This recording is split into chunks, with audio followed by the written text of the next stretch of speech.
জানো তো বন্ধুরা, বছরের প্রতিটি সোমবারই আমরা ময়দা জাতীয় দ্রব্য বা শ্যামা চাল খাই।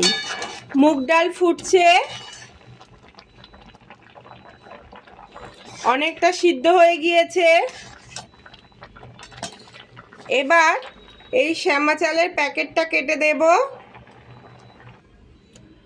আধা সিদ্ধ মুগ ডালের মধ্যে আরও খানিকটা জল দিয়ে এই শ্যামা চালটা যোগ করলাম। আজকে তো সোমবার, তাই আমি বানাবো শ্যামা চালের খিচুড়ি। তার সঙ্গে দেখুন কি বানাই। কড়াইয়ে উত্তপ্ত সরিষার তেলের মধ্যে গোটা জিরে ফোড়নে দিলাম, দুটো শুকনো লঙ্কাও ফোড়নে দিলাম।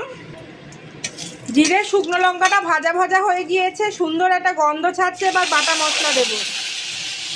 মশলা কষানো হয়ে গিয়েছে, আদা জিরে লঙ্কা টমেটো। এবার জল দিলাম, খানিকটা জল দিয়ে স্বাদ মতো লবণ ও হলুদ দিয়ে সিদ্ধ করে রাখা শ্যামা চাল ও মুগ ডাল যোগ করব।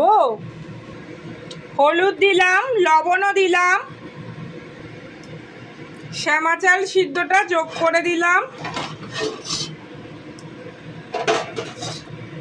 সোনামুগ ডাল ও শ্যামা চাল সিদ্ধ।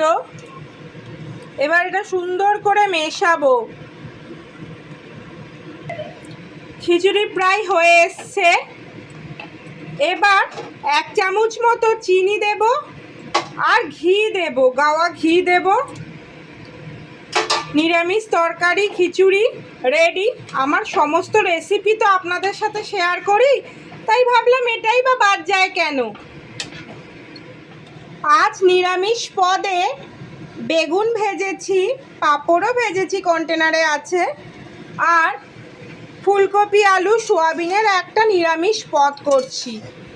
সামান্য লবণ দিয়ে ফুলকপি সোয়াবিন আলু ভাপিয়ে জল ফেলে দিয়ে অল্প তেলে এগুলো হালকা ভাজা ভাজা করে নিচ্ছি।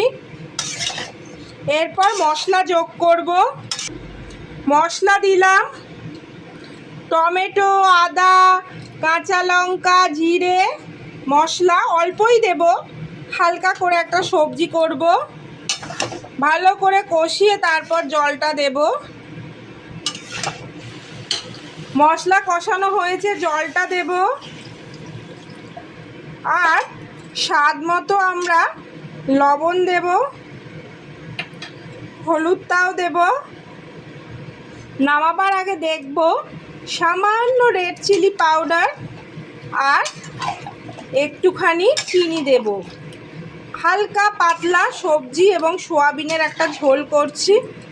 প্রতি রবিবারের মেনুটা রিচ হওয়ার জন্য সোমবারটা হালকা খাবারই করি। আলুর তরকারিটা গা মাখা হয়ে এসছে।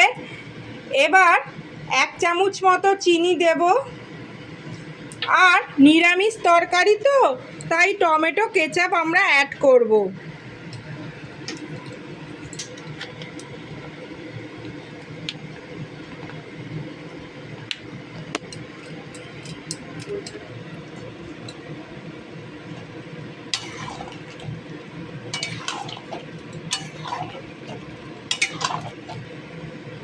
হালকা তরকারি, সোমবারের নিরামিষ খাবার শ্যামা চালের খিচুড়ি, ফুলকপি আলু সোয়াবিন তরকারি, পাঁপড় ভাজা, বেগুন ভাজা।